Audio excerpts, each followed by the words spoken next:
Hi నమస్తే, welcome to MK media. నేను మీ మధు కళ్యాణ్. సచివాలయం ముందు రాజీవ్ గాంధీ విగ్రహాన్ని తెలంగాణ ప్రభుత్వం పెట్టబోతున్న విషయం మనకందరికీ తెలిసిందే.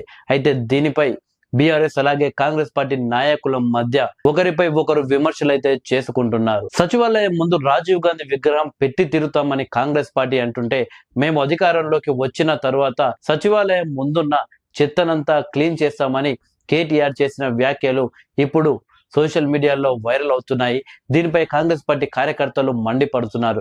దేశం కోసం ప్రాణం త్యాగం చేసిన రాజీవ్ గాంధీని చెత్తతో పోలుస్తావా కేటీఆర్ అంటూ కాంగ్రెస్ పార్టీ కార్యకర్తలు నాయకులు ఫైర్ అవుతున్నారు. ఇంతకీ నీ బలుపు తగ్గదా, నీవేంటి, నీ హౌకతేంటి అంటూ కేటీఆర్ ని కాంగ్రెస్ పార్టీ నాయకులు ప్రశ్నిస్తున్నారు.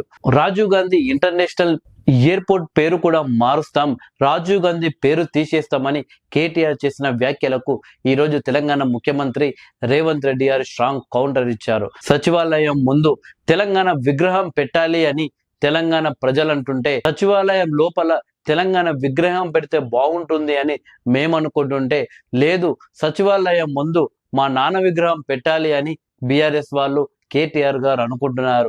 కేసీఆర్ ఎప్పుడు పోవాలి, ఆయన విగ్రహం ఎప్పుడు పెట్టాలి అని బీఆర్ఎస్ పై సెటైర్లు వేశారు సీఎం రేవంత్ రెడ్డి గారు. రాజీవ్ గాంధీ గారి విగ్రహం సచివాలయం ముందు పెడితే మేము తీసేస్తామని కేటీఆర్ అంటున్నారు. ఆ యొక్క విగ్రహంపై చేతి వేస్తే దమ్ము మీకుందా? ఒకవేళ అలా చేస్తే చెప్పుతో కొడతాం, మీ వీపులు చింతపండు చేస్తామని సీఎం రేవంత్ రెడ్డి గారు వార్నింగ్ ఇవ్వడం జరిగింది.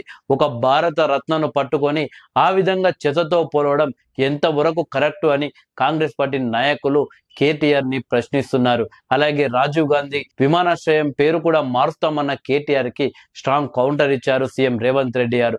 మొత్తానికి కేటీఆర్ మాట్లాడిన మాటలు కాంగ్రెస్ పార్టీకి ఆగ్రహం తెప్పించాయని చెప్పవచ్చు.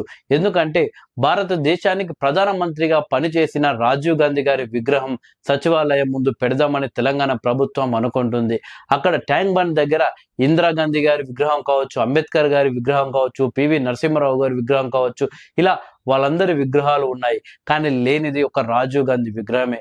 ఒకవేళ రాజీవ్ గాంధీ విగ్రహం తెలంగాణ సచివాలయం ముందు పెట్టకుండా ఇంకొక స్థలాన పెట్టండి అని చెప్పేసి బీఆర్ఎస్ నాయకులు అడిగితే తప్పు లేదు. కానీ మేము అధికారంలోకి రాగానే అక్కడ ఉన్న చెత్తను క్లీన్ చేస్తామని ఒక భారత రత్నను చెత్తతో పోలవడం ఎంతవరకు కరెక్ట్ అని కేటీఆర్ ని తెలంగాణ ప్రజలు ప్రశ్నిస్తున్నారు. ఇలా మొత్తానికి కేటీఆర్ మరొకసారి చిక్కుల్లో పడ్డారని చెప్పవచ్చు. అలాగే రాజీవ్ గాంధీ ఇంటర్నేషనల్ ఎయిర్పోర్ట్ ఈ యొక్క పేరు కూడా కేటీఆర్ మారుస్తా అని చెప్పడంతో తీవ్ర విమర్శలు అయితే కేటీఆర్ గారు ఎదుర్కొంటున్నారు.